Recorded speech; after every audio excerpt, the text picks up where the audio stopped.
Hello and welcome back dear students. आज आपके सामने हम फिजिक्स की +1 की पहली यूनिट ले आए हैं। दैट इज़ द यूनिट का ही नाम है यूनिट्स एंड डायमेंशन, और ये उसमें आपका लेक्चर नंबर 1।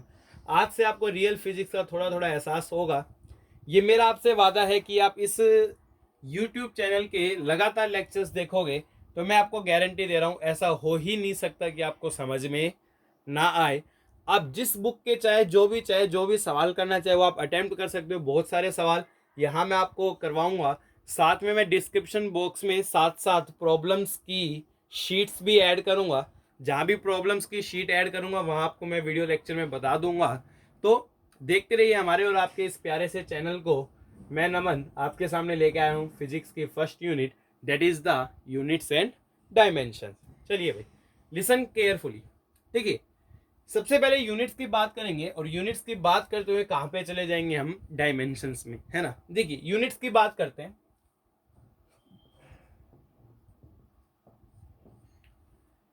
एक्चुअल में यूनिट चाहिए क्यों, यूनिट हम कैसे लिखते हैं, कैसा सब कुछ होता है, वो चीज हमें यहाँ पे समझनी है। मान लीजिए कोई भी फिजिकल क्वांटिटी अभी आप इतना समझिए कि वो क्वांटिटी जो कहाँ पे इस्तेमाल करते हो आपकी फिजिक्स में। आपकी मान लीजिए कोई भी फिजिकल क्वांटिटी है ना। कोई भी मान लीजिए कि आपके पास फिजिकल क्वांटिटी, एक फिजिकल क्वांटिटी का मैं एग्जांपल ले रहा हूं। फॉर एग्जांपल मास, क्या आपकी फिजिकल क्वांटिटी है? मास। मैंने क्या बोला कि सपोज किसी ऑब्जेक्ट का जो मास है ना वो मान लीजिए क्या आपका 20 kg, मतलब 20 किलोग्राम्स। कितना आपका 20 किलोग्राम्स। मैं फोकस कर रहा हूं इस 20 kg पे। किस पे फोकस कर रहा हूं मैं? 20 kg पे, है ना। अब देखिए, इसके दो पार्ट है। एक पार्ट तो ये हो गया और दूसरा पार्ट क्या है? ये पार्ट क्या कहलाता है आपका? Unit. This part is known as the unit of the physical quantity. कि ये जो किलोग्राम है ना वो मास की क्या हो गई आपकी? यूनिट। तो ये पार्ट क्या कहलाता है आपका? यूनिट। अब ये पार्ट क्या बताता है कि जो मास है ना वो यूनिट मास, मतलब 1 किलोग्राम से कितने टाइम्स ज्यादा आपका? 20 टाइम्स ज्यादा है। अगेन, ये क्या बताता है आपको कि जो आपका मास है ना यूनिट मास से कितना ज्यादा आपका? 20 टाइम्स, है ना। तो इसका मतलब हम क्या लिख सकते हैं कि mass of body is 20 times of unit mass. की जो बॉडी का मास है वो क्या आपका? 20 times of the unit mass. और उस यूनिट मास को मैंने क्या माना है यहाँ पे? Unit mass is the kilogram. तो देखिए यहाँ पे क्या हुआ, 20 का मतलब क्या है कि यूनिट मास मेरा किलोग्राम है। बॉडी का मास यूनिट मास के मुकाबले कितने टाइम्स ज्यादा आपका? 20 टाइम्स ज्यादा है। चलिए स्टूडेंट्स, माफी चाहूंगा, थोड़ी कैमरे में दिक्कत आ गई थी। चलिए, तो ये हमारा क्या हो गया? Basic concept of the unit. अब सवाल ये आता है कि हमें इस यूनिट की रिक्वायरमेंट ही क्यों है? Why we require the units? Why we require units? देखिए, मैं आपको एक सिंपल एग्जांपल देता हूं। सभी को दो प्राणियों के बारे में मालूम है। एक मान लीजिए आपका हाथी हो गया और दूसरा मान लीजिए आपका गधा हो गया, है ना। वो स्टूडेंट्स जो पढ़ते नहीं है, पढ़ेंगे, सारे पढ़ेंगे। तो दो प्राणियों के बारे में मालूम है, एक हाथी और एक गधा। मैं किसी से भी पूछूं कि भाई इनमें से किसका मास ज्यादा है, तो आप डेफिनेटली कह सकते हो किसका मास ज्यादा है? भाई हाथी का मास क्या होने वाला आपका? ज्यादा। और मेरा नेक्स्ट सवाल ही ये है, कितना ज्यादा? डियर स्टूडेंट समझिए, हमें क्या है कि मास ज्यादा किसका है? हाथी का। पर कितना ज्यादा उसके बारे में चर्चा करनी है ना। और वहीं पे किसका यूज आता आपका? यूनिट्स का। मेरे को पहले से पता था कि हाँ हाथी का मास क्या ज्यादा, कितना ज्यादा मैं वो समझता हूँ। सपोज क्या हुआ, जो मेरी मार्कर की इंक है ना, मैंने डिसाइड किया, शुरुआत में हम कुछ भी यूनिट मास को डिसाइड कर सकते थे, है ना। तो मैंने इस मार्कर की इंक को क्या डिसाइड कर लिया? जो डब्बी है ना इसको मान लीजिए मैंने यूनिट मास डिसाइड किया। क्या डिसाइड किया मैंने? यूनिट मास डिसाइड किया, ठीक है। फिर मैंने क्या किया, तराजू में एक तरफ गधे को बिठाया, मानिए ऐसा, एक तरफ मान लीजिए गधे को बिठाया, दूसरी तरफ मैं ये डबिया रखता गया। मैंने देखा कि जब मैंने 500 ये डबिया रखी तो गधे का और इसका मास क्या हो गया आपका? सेम। यानी कि अगर मैं इसको यूनिट मास बोलूं, इस इंक की बोतल को मैं यूनिट मास बोलूं और 500 इंक की बोतल चाहिए गधे के लिए, तो गधे का मास कितना हो गया आपका 500 यूनिट मास। क्या हो गया आपका 500 यूनिट मास, है ना। अब क्या है, अब मान लीजिए हाइपोथेटिकली मैंने बाई चांस कोई ऐसा सिस्टम बना भी लिया, हाथी के बराबर में मैं ये बॉटल्स को रखता गया और देखा कि जब 5000 बॉटल्स मैंने रखी, कितनी रखी 5000 बॉटल्स, तो उसका मास किसके बराबर हो गया, हाथी के मास के बराबर। यानी कि गधे का मास किसके बराबर है 500 यूनिट मास और हाथी का मास किसके बराबर है 5000 यूनिट मास। अब यहां से देख के मैं कह सकता हूं कि हाथी का मास ज्यादा है। कितना ज्यादा है भाई आपका 10 गुना। कितना ज्यादा आपका 10 गुना। तो यूनिट्स ने हमें क्या बताया, यूनिट सिस्टम ने हमें ये तो बताया, पहली बात तो ये बताया कि हाथी का मास क्या ज्यादा, साथ में हमें इस बात का भी जवाब दे दिया कि कितना ज्यादा, है ना। यानी कि यूनिट्स की रिक्वायरमेंट क्यों है, किसी भी क्वांटिटी को क्वांटिटेटिवली एक्सप्रेस करने के लिए उसकी हमें एक वैल्यू मिल जाए, क्या मिल जाए हमें उसकी एक वैल्यू, उसके लिए हमें किसकी रिक्वायरमेंट होती है, यूनिट की। यहाँ पे पता चल गया कि इसका मास कितना है 500 यूनिट मास, ये 500 क्या आपकी एक वैल्यू। यहां से पता चल गया कि इसका कितना है 5000 यूनिट मास, ये 5000 क्या आपकी एक वैल्यू। मतलब हमें यूनिट्स की रिक्वायरमेंट क्यों है कि to express any physical quantity, to express any physical quantity in quantitative form, in quantitative form। Actual में बेटे दो चीजें होती है, एक तो क्वांटिटेटिव होती है और एक क्या होती है आपकी क्वालिटेटिव। मैं समझा देता हूं। क्वालिटेटिव का क्या मतलब था कि हाथी का मास गधे के मास से क्या है ज्यादा, ये क्वालिटेटिव। क्वांटिटेटिव क्या है 10 गुना ज्यादा, दैट इज ए क्वांटिटी। तो अगर किसी भी फिजिकल क्वांटिटी को क्वांटिटेटिव फॉर्म में हमें एक्सप्रेस करना है तो हमें किसकी रिक्वायरमेंट होगी, यहाँ पे यूनिट की। किसकी रिक्वायरमेंट होगी, यूनिट की। साथ में दो चीजों को कंपेयर करने के लिए भी यूनिट क्या होती है आपकी useful. It also provides easy way for comparison.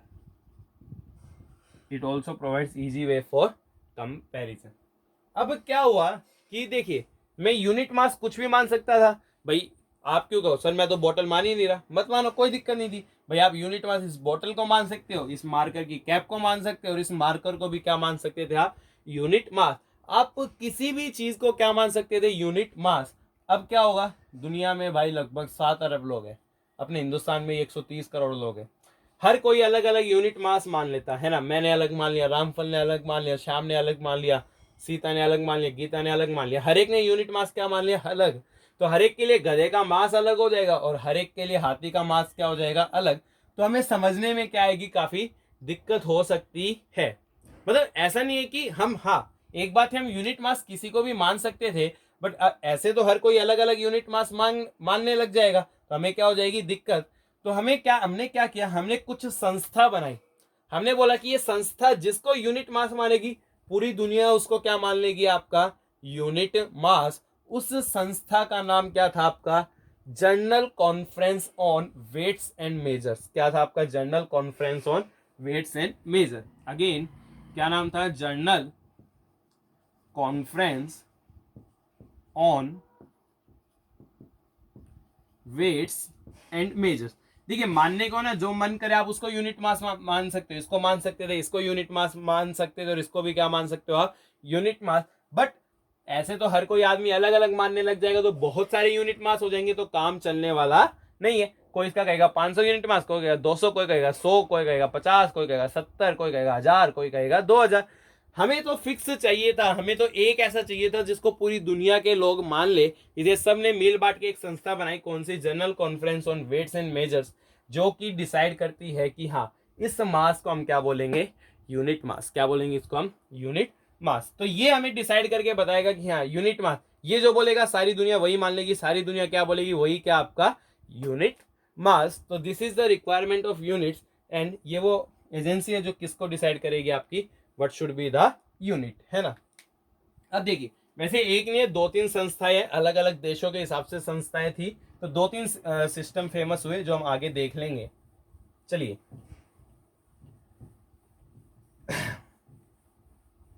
अब यहाँ पे मैं आपको एक बात और बता देता हूँ, देखिए ये मैंने क्या लिखा 20 किलोग्राम। अगर मैं छोटी यूनिट में इसको ग्राम में लिखूं तो आप क्या लिखोगे सर 1000 से गुना करो, तो एक ही बात है 20 किलोग्राम, या क्या लिख सकता हूं मैं आपका 20,000 ग्राम, है ना। तो क्या हुआ, अगर मैं छोटी यूनिट में गया, भाई किलोग्राम से मैं किस में गया, छोटी यूनिट ग्राम में, तो मेरी न्यूमेरिकल वैल्यू क्या हो गई आपकी इंक्रीज, क्या हो गई आपकी इंक्रीज। सपोज मतलब मैंने न्यूमेरिकल वैल्यू को एन से रिप्रेजेंट किया, किससे रिप्रेजेंट किया मैंने न्यूमेरिकल वैल्यू को एन से, और यू से मैंने किसको रिप्रेजेंट किया यूनिट को, है ना। तो एन इंटू में यू क्या होता है आपका हमेशा कांस्टेंट, क्या होता है हमेशा कांस्टेंट। तो एन को क्या लिख सकता हूं मैं यहां से कांस्टेंट बाय यू, कांस्टेंट को हटाएंगे तो there will be proportionality sign, मतलब numerical value is inversely proportional to unit. अगर आप यूनिट को घटाओगे तो न्यूमेरिकल वैल्यू क्या हो जाएगी, बढ़ जाएगी, ऐसा ही तो हुआ। अगर मैंने किलोग्राम से यूनिट को घटा के ग्राम किया तो मेरी न्यूमेरिकल वैल्यू क्या हो गई इंक्रीज। तो for a particular body n into में यू हमेशा क्या रहेगा constant, means n is inversely proportional to 1/u, sorry n is inversely proportional to u. अगर आप छोटी यूनिट लोगे तो उसकी न्यूमेरिकल वैल्यू क्या हो जाएगी बड़ी। किलोग्राम से मैं ग्राम में गया, न्यूमेरिकल वैल्यू क्या हो जाएगी बड़ी। कई बार ऑब्जेक्टिव में ऐसा सवाल पूछा जाता है कि which of the following is correct, तो N is inversely proportional to U. चलिए dear students pause the video and note this down, I am going to erase. देखिए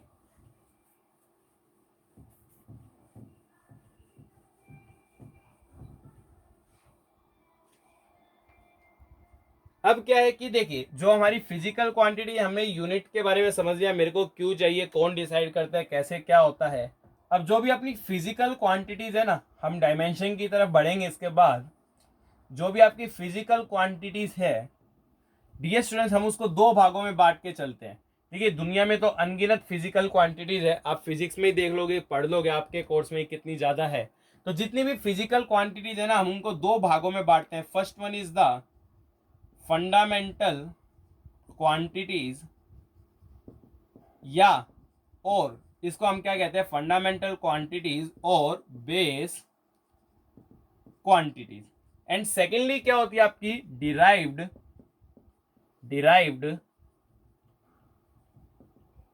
क्वांटिटीज, क्या होती है आपकी डिराइव्ड क्वांटिटीज, है ना। देखिए नाम से ही आपको कुछ कुछ आइडिया लग रहा होगा कि fundamental quantities and derived quantities.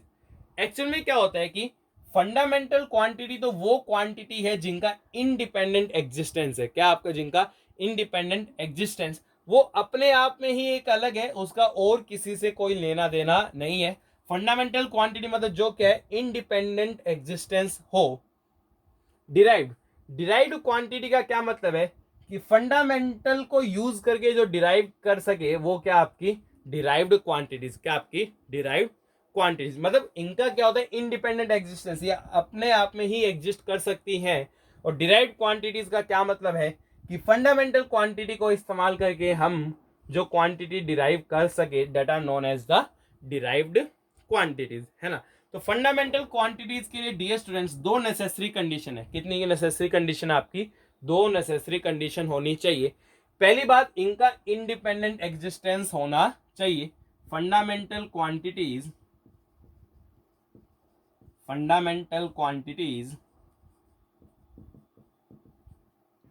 must have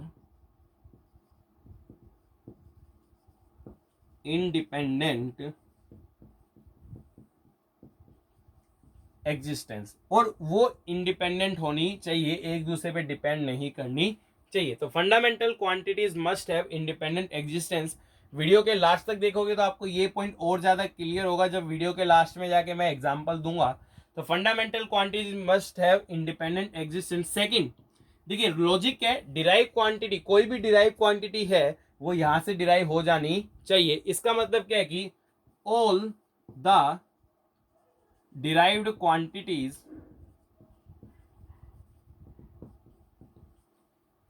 can be expressed by fundamental quantity. All the derived quantities can be expressed by fundamental quantities. तो ये दो कंडीशन है एक क्वांटिटी को क्या कहने में fundamental quantities. Fundamental quantities must have independent existence, और सेकेंडली क्या है, all the derived quantities can be express bye fundamental quantities. दुनिया में है ना हजारों फिजिकल क्वांटिटीज है, जिनमें से केवल 9 को मैं हमेशा लिखता हूँ 7+2, क्यों लिखूंगा आपको लॉजिक समझ में आएगा। 9 क्वांटिटीज क्या है हमारी फंडामेंटल क्वांटिटीज, रेस्ट ऑफ जितनी बच गई वो सारी की सारी क्या क्वांटिटीज है आपकी डिराइव्ड क्वांटिटी, है ना। फॉर एग्जांपल ये सेकंड पॉइंट को मैं एक्सप्लेन करता हूं आपको, है ना। सपोज मान लीजिए मैंने लेंथ को क्या मान लिया, फंडामेंटल क्वांटिटी, क्या मान लिया लेंथ को मैंने फंडामेंटल क्वांटिटी, है ना। अब मान लीजिए लेंथ तो चलो फंडामेंटल क्वांटिटी हो गई। अब अगर मैं बात करूं एरिया, किसकी बात करूं मैं, एरिया, है ना। एरिया का मतलब क्या है, लेंथ का स्क्वायर। अगर मान लीजिए आपने एक स्क्वायर बनाया, उसका एरिया क्या होता है, साइड का स्क्वायर करते हो, साइड मतलब लेंथ का क्या होगा, स्क्वायर। तो मैं एरिया को लेंथ की टर्म में एक्सप्रेस कर सकता हूं। तो लेंथ तो आपकी फंडामेंटल क्वांटिटी होगी, और एरिया कैसी क्वांटिटी होगी, आपकी डिराइव्ड क्वांटिटी। सिमिलरली वॉल्यूम, भाई क्यूब की वॉल्यूम क्या होती है, क्यूब की वॉल्यूम होती है, क्या होती है आपकी लेंथ का क्यूब। एरिया क्या होता है आपका लेंथ का स्क्वायर, है ना। क्यूब की वॉल्यूम क्या होती है, लेंथ का क्यूब। मतलब वॉल्यूम एक ऐसी क्वांटिटी है जिसको मैं लेंथ की टर्म में एक्सप्रेस कर सकता हूं। तो लेंथ मेरी फंडामेंटल क्वांटिटी है, और वॉल्यूम डिराइव क्वांटिटी, जिसको कहां से डिराइव किया गया है, लेंथ से। किससे डिराइव किया गया, लेंथ से। सिमिलरली यहाँ पे लेंथ आपकी फंडामेंटल क्वांटिटी है, और एरिया डिराइव क्वांटिटी, एरिया को हमने कहां से डिराइव किया है, लेंथ से। तो इस प्रकार से हर एक डिराइव क्वांटिटी को हम किसकी फॉर्म में एक्सप्रेस कर पाए, in the form of fundamental quantity. ये आपकी क्या है, सेकंड कंडीशन। चलिए dear students, please pause the video and note this down, उसके बाद हम समझेंगे और चीजें। Pause the video and note this down. चलिए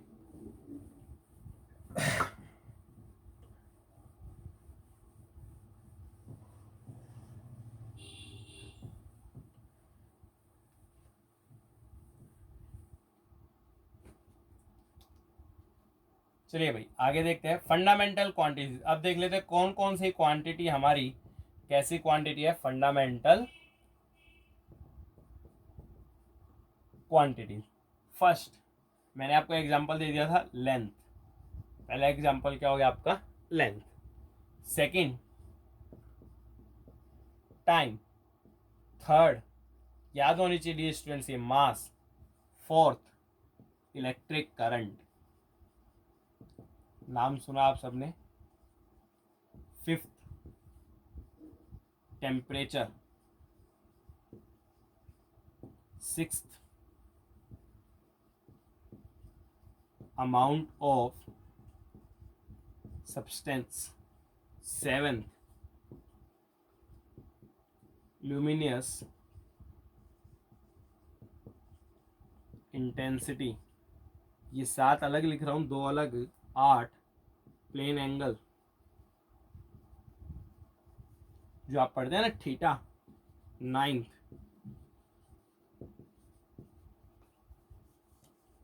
सॉलिड एंगल।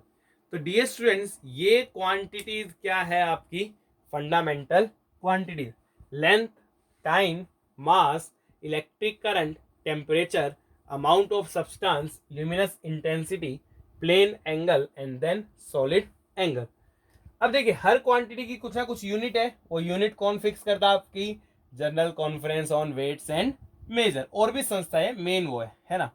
तो देखिए इनकी मैं यूनिट लिख रहा हूं, कौन सी यूनिट लिख रहा हूं मैं, एसआई यूनिट। कौन सी यूनिट लिख रहा हूं मैं, एसआई यूनिट, जो कि किसने फिक्स की, general conference on weights and measure. इसको हम क्या बोलते हैं, सिस्टम ऑफ इंटरनेशनल यूनिट्स। सबसे ज्यादा फेमस यही यूनिट्स है, सिस्टम ऑफ इंटरनेशनल यूनिट्स, है ना।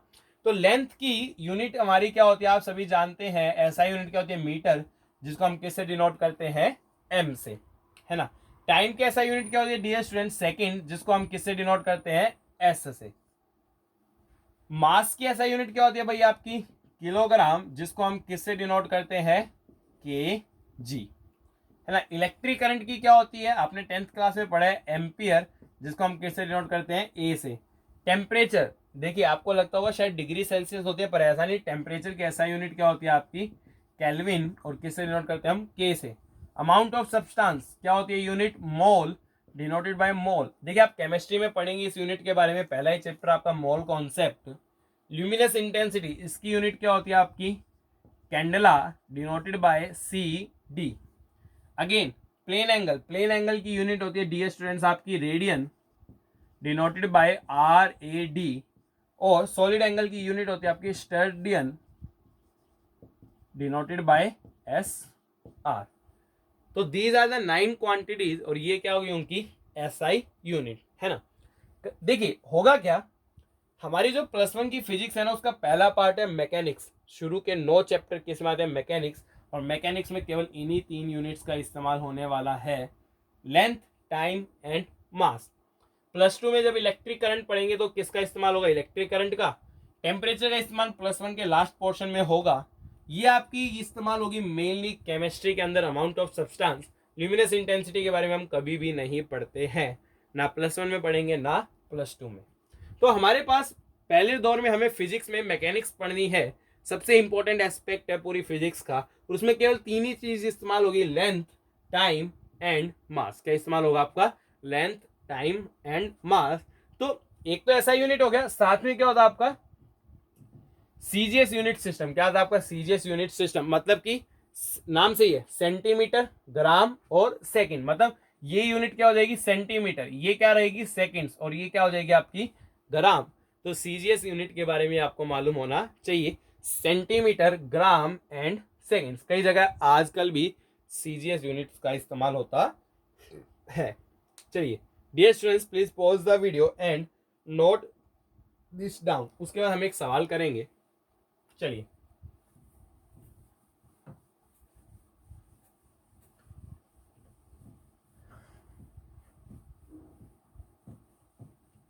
हम मैकेनिक्स में मेनली 3 ही यूनिट्स का डिस्कशन करेंगे, मास, लेंथ और टाइम, है ना। अगर मैं आपसे एक सिंपल सवाल पूछूं कि बिल्कुल ही सिंपल है, जो कि आपको एक्सप्लेन करेगा फंडामेंटल क्वांटिटीज का जो पहला पॉइंट है ना, कि they must be independent existence. क्या होना चाहिए, इंडिपेंडेंट एग्जिस्टेंस। क्वेश्चन क्या कहता है, विच of the following system, which of the following system is sets of quantities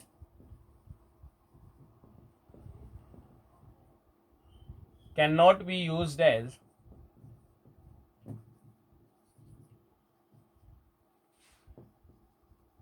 fundamental, cannot be used as fundamental quantities। Option दे रहा हूं, option A mass, length, time. Option B mass, speed और time. Option C mass, speed and length. Option D speed, length and time. चलिए अपनी video को pause कीजिए and सोचिए इसके बारे में क्या आंसर हो सकता है। पॉज द वीडियो एंड इसके बारे में सोचिए। चलिए हो गया होगा। पहले देखो मास, लेंथ और टाइम, एक्चुअल में तो यही हमने क्या माने फंडामेंटल क्वांटिटीज, मास, लेंथ और टाइम। अब होगा क्या, मैं आपका स्पेशल फोकस चाहता हूं डी पे, है ना। मेरा टारगेट आपको सिखाना है। देखिए स्पीड का फॉर्मूला हम जानते हैं, स्पीड क्या होता है आपका डिस्टेंस अपॉन टाइम। डिस्टेंस मतलब कि लेंथ हो गया, और अपॉन में क्या हो गया टाइम।